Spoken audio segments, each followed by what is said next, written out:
Welcome to the Timeless Tales Library, where stories flow like gentle streams toward the quiet pools of sleep. I'm Oliver, your evening storyteller, and tonight I'll be sharing a soothing tale to ease your mind and guide you gently towards sleep. The Timeless Tales Library is made possible by listeners like you. If you've found comfort here, please subscribe and help us continue creating these peaceful stories.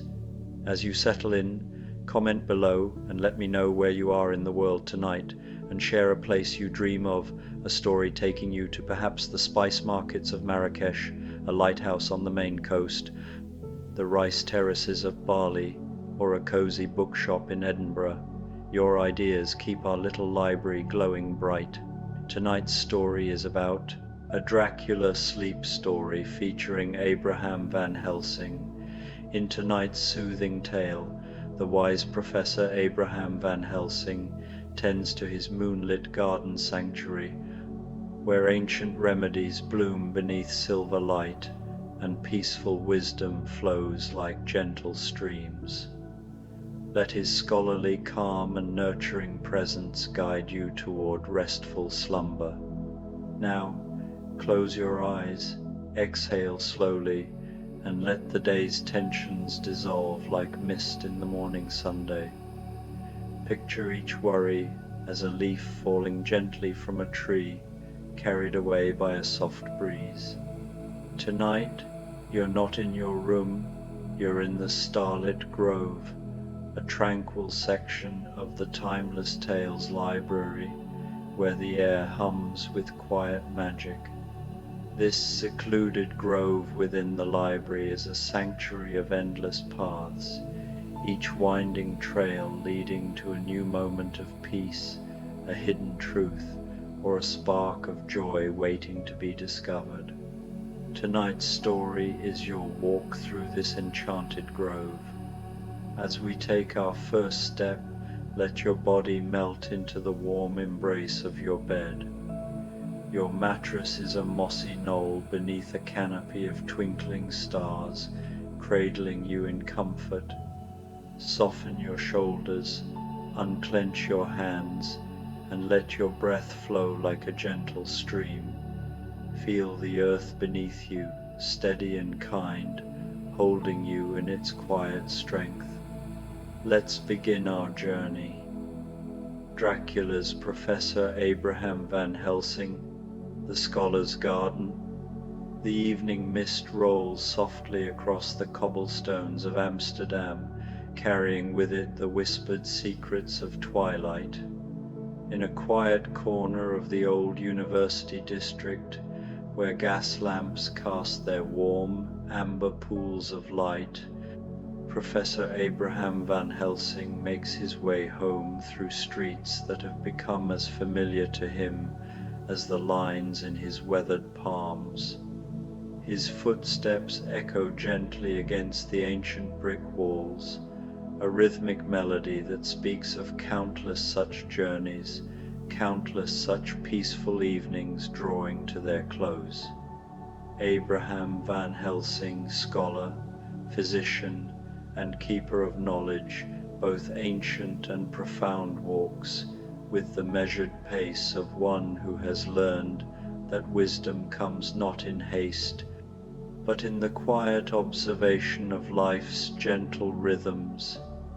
His silver hair catches the lamplight as he pauses beside a wrought iron gate, his keen eyes softening as they fall upon the sanctuary that awaits him beyond.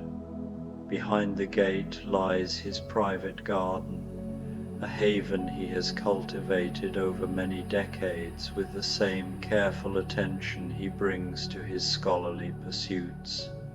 Here, in this sheltered space where the outside world feels distant and dreamlike, Van Helsing has created something that speaks to both his scientific mind and his understanding of life's deeper mysteries. The garden breathes with the quiet contentment of growing things, each plant and flower chosen not merely for beauty, but for the ancient wisdom it carries within its leaves and roots. The gate opens with a gentle creak that has become as comforting to him as a familiar lullaby. Van Helsing steps onto the winding stone path that meanders through his botanical sanctuary, and immediately the tensions of the day begin to dissolve, like morning frost touched by the first rays of Sunday. The air here is different, softer, more fragrant, carrying the mingled scents of lavender, rosemary, and night-blooming jasmine that perfume the gathering dusk.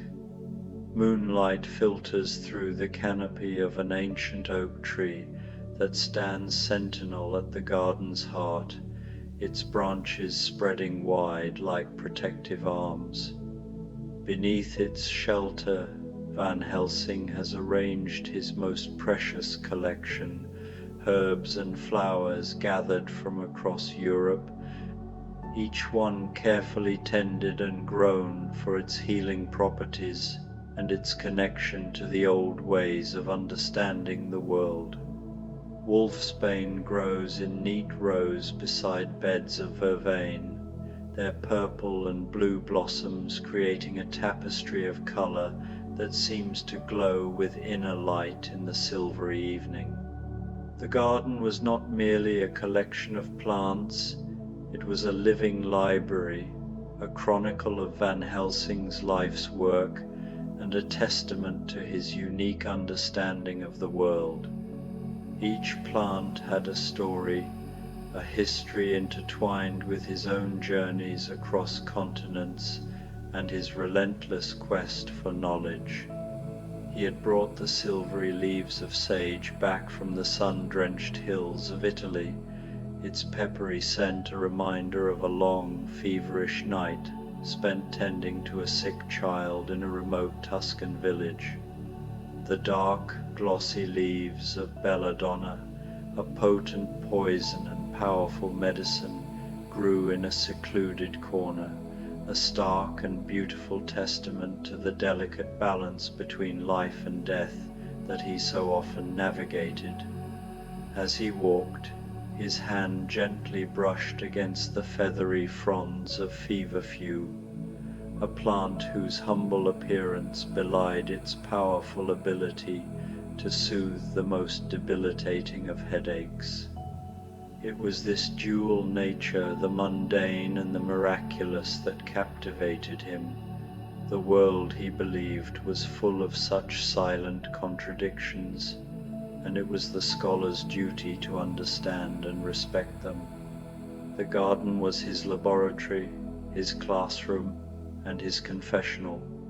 Here, he could observe the slow, deliberate work of nature, the way a seed pushed against the soil to find the sun, or the way a tendril found its way around a support, never in a hurry, always with a quiet, certain purpose. He recalled the time he had been given a rare cutting of white peony from a secluded monastery in the Carpathian Mountains. The monks had guarded it for centuries, believing its roots held the power to ward off malevolent spirits. Van Helsing had treated the gift with the reverence it deserved, planting it in a spot where it could receive both the gentle morning sun and the deep shade of the afternoon. Now, its magnificent white blossoms stood out like luminous stars against the gathering darkness, a symbol of a promise kept and a trust earned.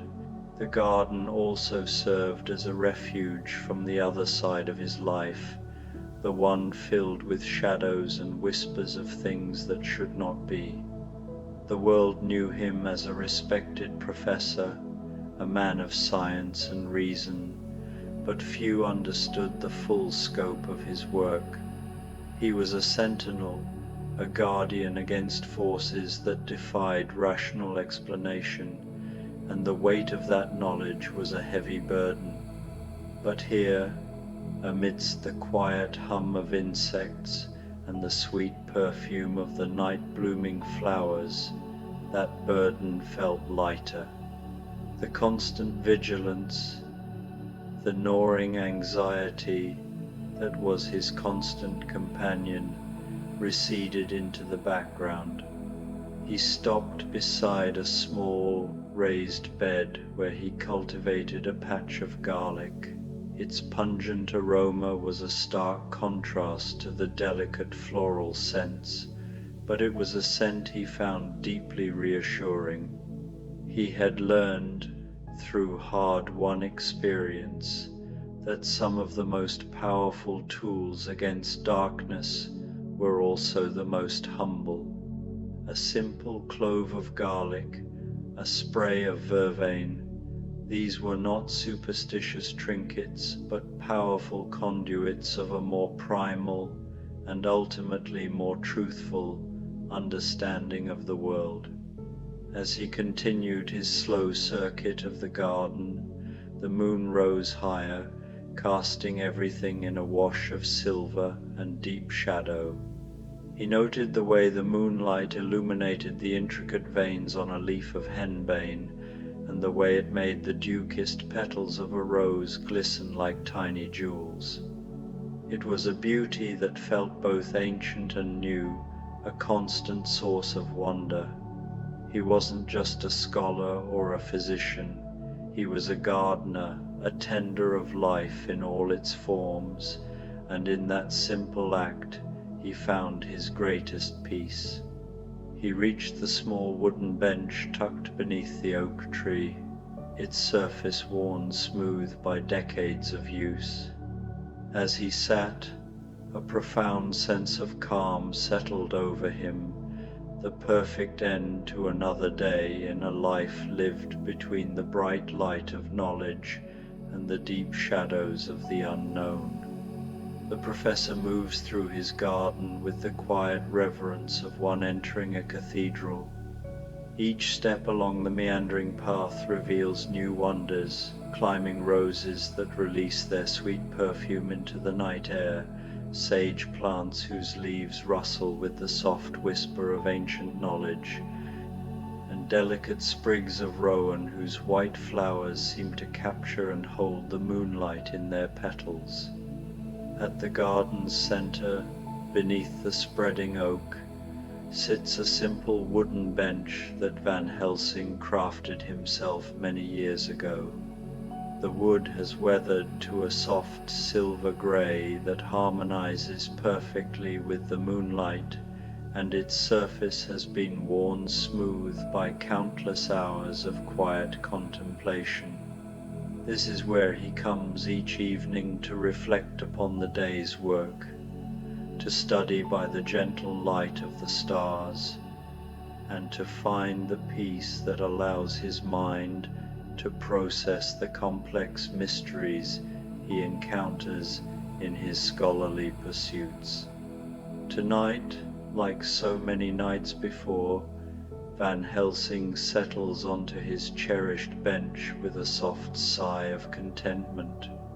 He has brought with him a leather-bound journal, its pages filled with careful observations about his garden's growth, sketches of rare botanical specimens, and notes about the ancient properties of the plants he tends. But for now, the journal rests unopened in his lap as he simply allows himself to be present in this moment of perfect tranquility.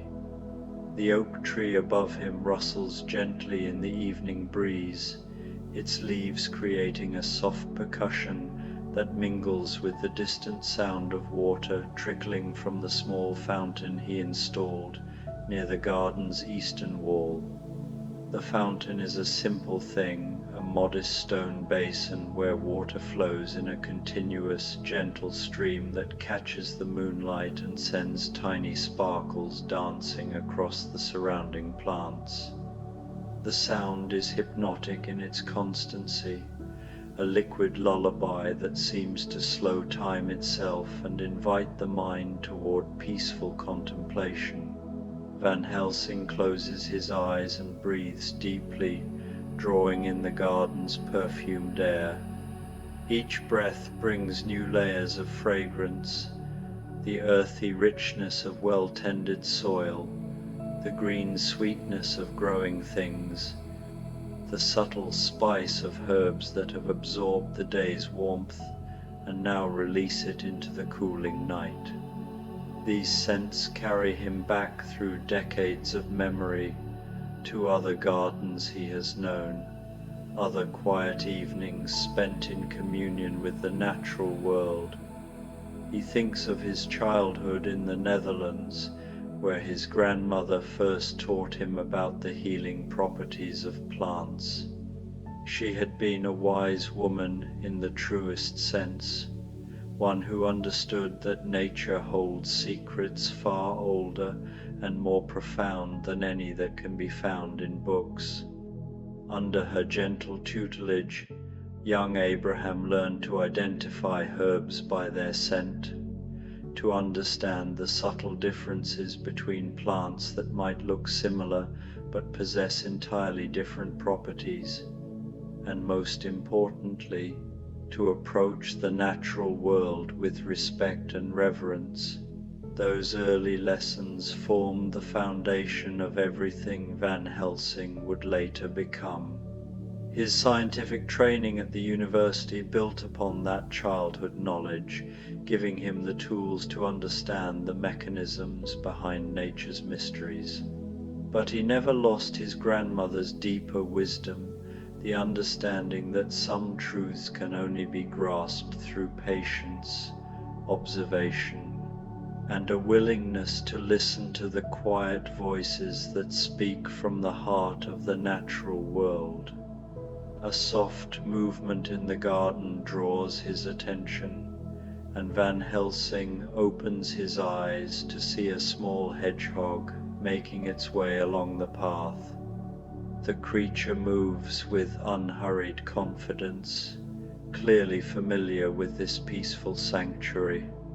Van Helsing smiles as he watches the hedgehog pause to investigate a cluster of chamomile flowers, its tiny snout twitching as it takes in their soothing scent.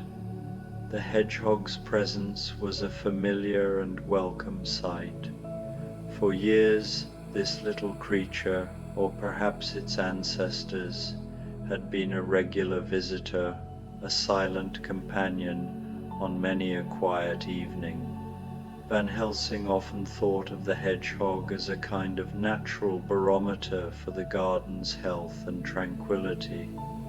Its presence was a testament to the fact that his sanctuary was not just for him alone, but for all creatures who sought peace and refuge. He watched as it continued its journey, a small, spiny shadow moving through the moon-drenched landscape, completely at ease. The professor's gaze then drifted to the ancient oak tree that presided over the scene. It was a silent witness to a century of seasons, a living testament to the endurance of life. He often found himself contemplating its vast, intricate root system hidden beneath the earth, a network of support and nourishment that mirrored the deep, unseen connections of the world itself. Just as the roots drew life from the soil, Van Helsing knew that his own knowledge was rooted in the ancient traditions and folk wisdom that his grandmother had passed down to him. The university had provided the branches and leaves of his formal education, but the roots, the very core of his being, were planted in that rich soil of intuitive understanding. As the air grew cooler and the mist began to thicken, Van Helsing felt a profound sense of gratitude. Gratitude for the simple peace of this moment, for the wisdom passed down through generations, and for the life that continued to thrive in this small, enclosed world he had so carefully built. He ran his hand over the worn pages of his journal, a tangible record of a life dedicated to the pursuit of knowledge, knowledge that was as much about the vibrant, growing things around him as it was about the complex and often dark forces he had dedicated his life to understanding. The two worlds, the scientific and the mystical, the seen and the unseen, were not separate to him. They were two halves of a whole, and his garden was the perfect place to reconcile them. The moonlight, the trickling water, the scent of the flowers, and the silent company of the hedgehog all conspired to remind him that true wisdom lay not in mastery, but in harmony. The hedgehog represents one of Van Helsing's greatest joys in his garden, the way it has become a haven not just for plants, but for the small creatures who find refuge here. Birds nest in the oak tree's branches, their soft chirping providing a gentle soundtrack to the evening hours. Butterflies visit during the day, drawn by the lavender and the patches of wild flowers he has allowed to grow along the garden's borders.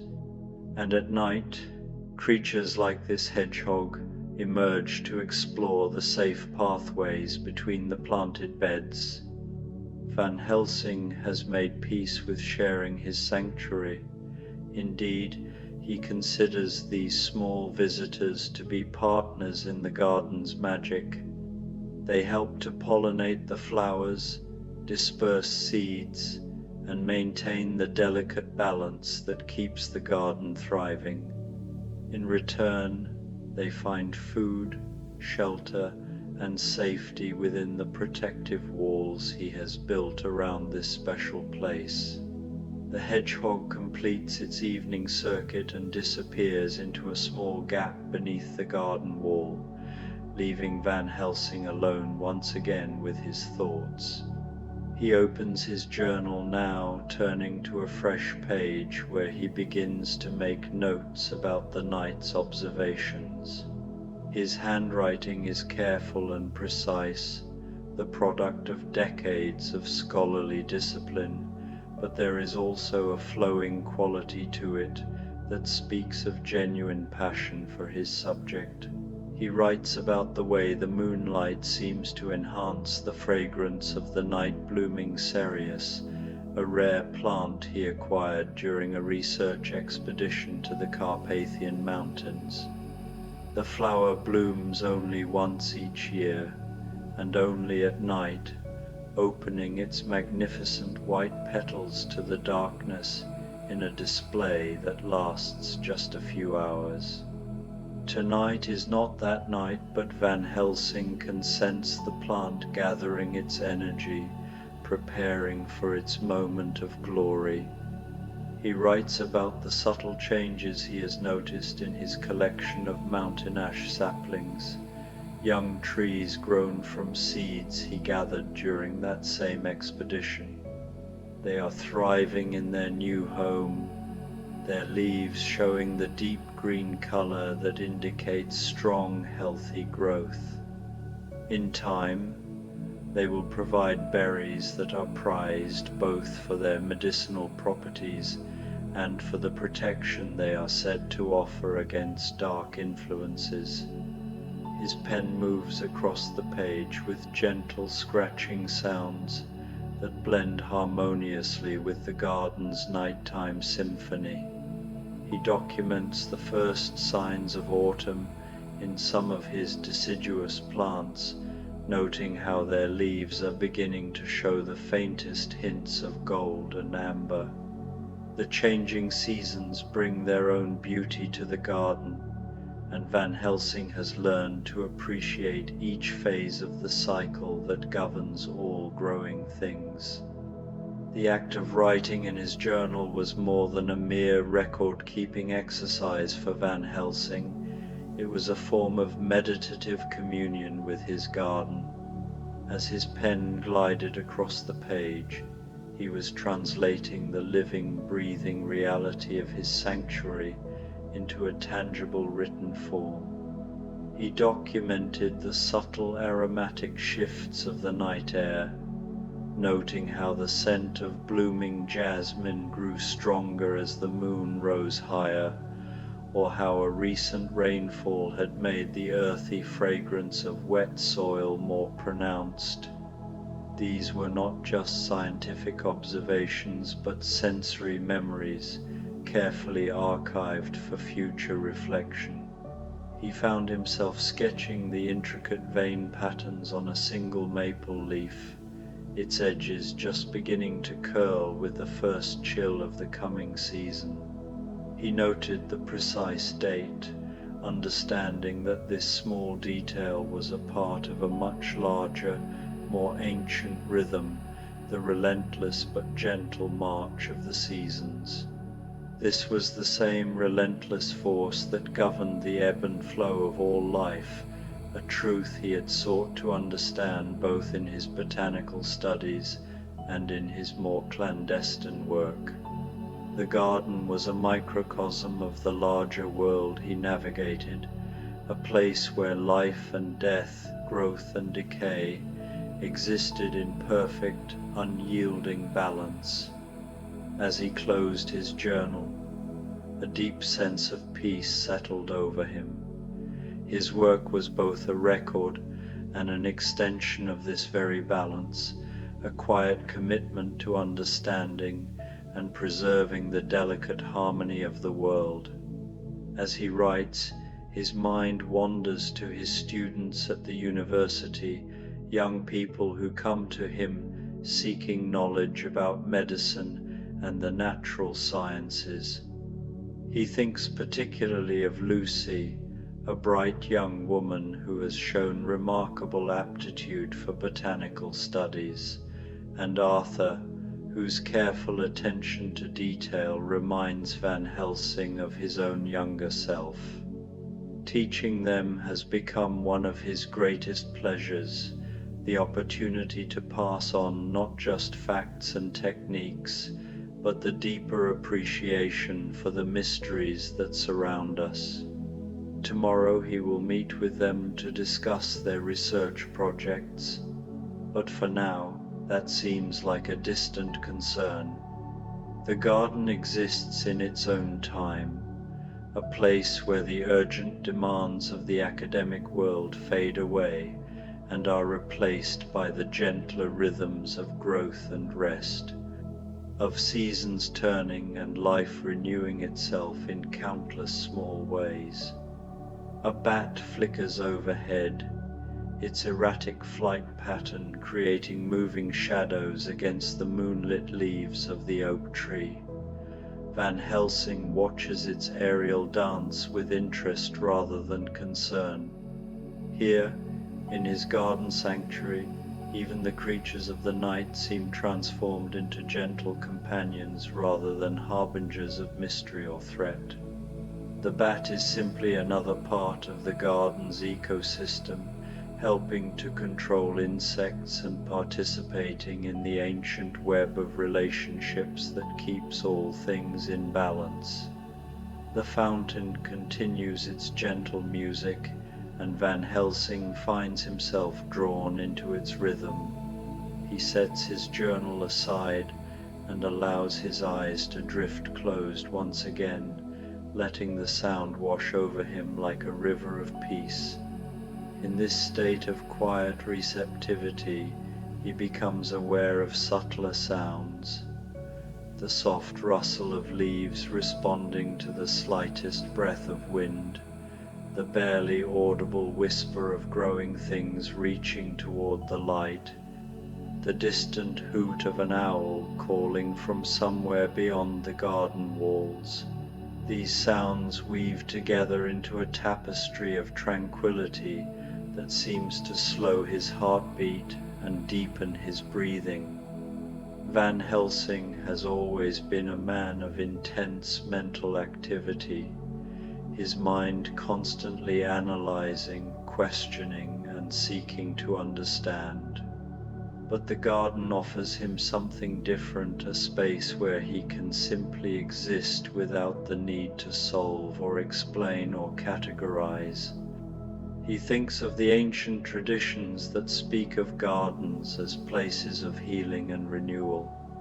The monastery gardens of medieval Europe, where monks grew herbs for their infirmaries and vegetables for their tables, but also created spaces for contemplation and prayer.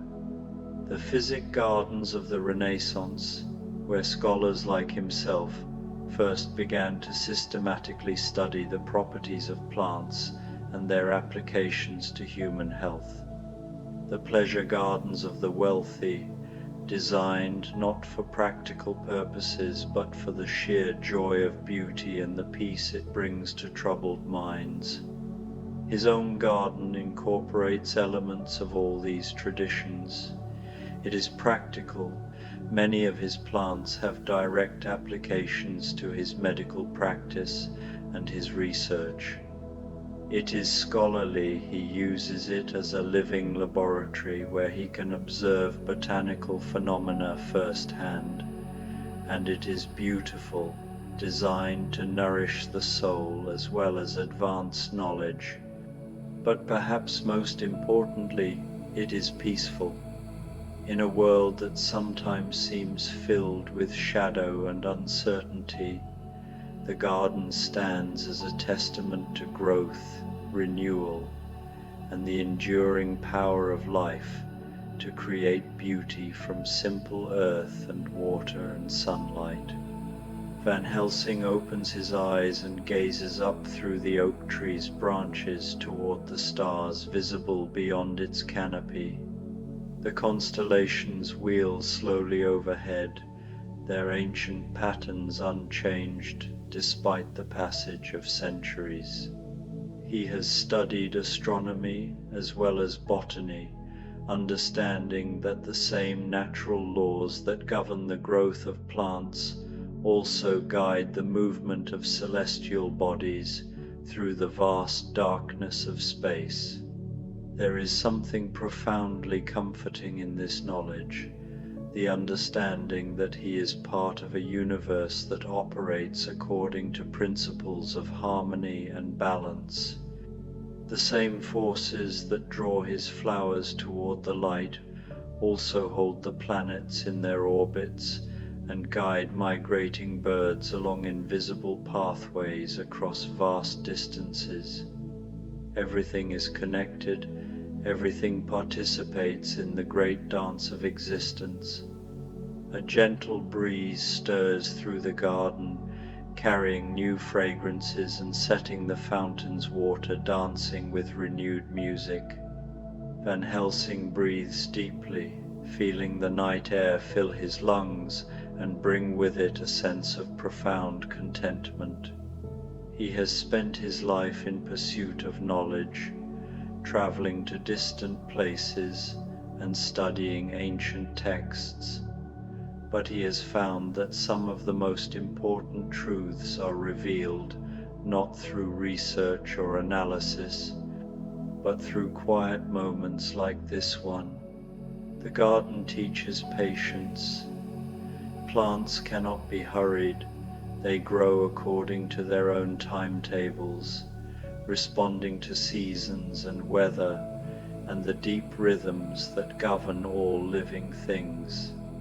Van Helsing has learned to align himself with these rhythms, to find a pace of life that honors both the urgency of important work and the need for rest and reflection. The garden teaches humility. Despite all his knowledge and experience, Van Helsing remains constantly amazed by the intricate complexity of even the simplest plant. Each flower, each leaf, represents a masterpiece of design that no human mind could fully comprehend or replicate. This awareness keeps him grounded, reminding him that true wisdom begins with acknowledging how much there is yet to learn. The garden teaches faith, not necessarily religious faith, though Van Helsing is a man of deep spiritual convictions, but the faith that comes from watching seeds transform into plants, buds open into flowers, and the endless cycle of growth and renewal that characterizes all healthy ecosystems. This faith sustains him through difficult periods, reminding him that darkness is always followed by light, winter by spring, endings by new beginnings. A shooting star streaks across the portion of sky visible above the oak tree, its brief light reflecting in the fountain's moving water. Van Helsing makes no wish. He has learned that contentment comes not from getting what we want, but from appreciating what we have, and what he has in this moment feels like more than enough. The hedgehog returns, or perhaps it is a different hedgehog. Van Helsing cannot tell in the dim light. It moves along the path with the same unhurried confidence, pausing to investigate different plants this time. Van Helsing watches its progress with gentle amusement, remembering his grandmother's stories about the spirits that were said to inhabit gardens at night. Whether such spirits exist or not, there is certainly something magical about his sanctuary after dark, when ordinary things seem touched with mystery and wonder. His journal lies open beside him, its blank pages waiting for more observations, more sketches, more notes about the countless small miracles that unfold here each day.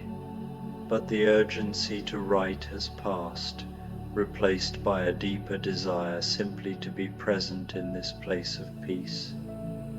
The journal will be there tomorrow, and the next day, and the day after that. The garden stories are not going anywhere. Van Helsing shifts slightly on his bench, finding a more comfortable position for what he senses will be a long and peaceful vigil. He has no desire to return indoors, not yet. The house, comfortable though it is, seems somehow confining after the open freedom of the garden. Here, under the vast canopy of night sky, he feels more connected to the larger rhythms of existence. The fountain's gentle song continues, joined now by the soft whisper of wind through the oak tree's leaves. These sounds create a natural symphony that seems designed specifically for moments like this, moments of transition between the activity of day and the rest of night, when consciousness begins to soften at the edges and the mind prepares for the deeper renewal that comes with sleep. Van Helsing allows his eyes to drift half closed, entering a state that is neither fully awake nor asleep, but something in between. In this twilight consciousness, the boundary between himself and the garden seems to dissolve. He becomes aware of the slow circulation of sap in the trees, the gentle breathing of flowers that open and close in response to darkness and light, the patient work of roots extending deeper into the nourishing earth. This sense of connection with the living world around him brings a profound peace that settles into his bones like warmth from a well-tended fire. All the concerns and complexities of his professional life fade away, replaced by the simple truth of being alive in a world filled with beauty and wonder. The night air carries the promise of rest, the fountain whispers of dreams yet to come, and the garden holds him in its gentle embrace like a beloved friend. Time moves differently in this space between day and night, between waking and sleeping. Minutes might be hours, or hours might be minutes. Van Helsing neither knows nor cares. He has entered a realm where measurement becomes irrelevant, where the only important thing is the quiet joy of existing in harmony with the peaceful world around him.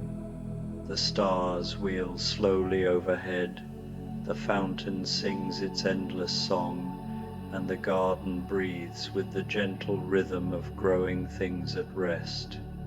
In this sanctuary of his own creation, Professor Abraham Van Helsing finds the peace that allows his mind to release its grip on the day's concerns and drift toward the restorative darkness of sleep. His breathing deepens, matching the gentle rhythm of the night breeze through the oak tree's leaves. His heartbeat slows, finding harmony with the fountain's steady music. His thoughts begin to flow like water, moving from one peaceful image to another without urgency or effort. He dreams of his grandmother's garden, where he first learned to love the green and growing world. He dreams of expeditions to distant mountains, where rare plants wait to share their ancient secrets. He dreams of students yet to come, bright minds eager to learn about the healing power of nature. And through all these dreams flows the constant presence of his own garden, his sanctuary, his place of peace. The hedgehog completes another circuit and settles beneath a cluster of protective herbs, apparently ready to rest for the remainder of the night.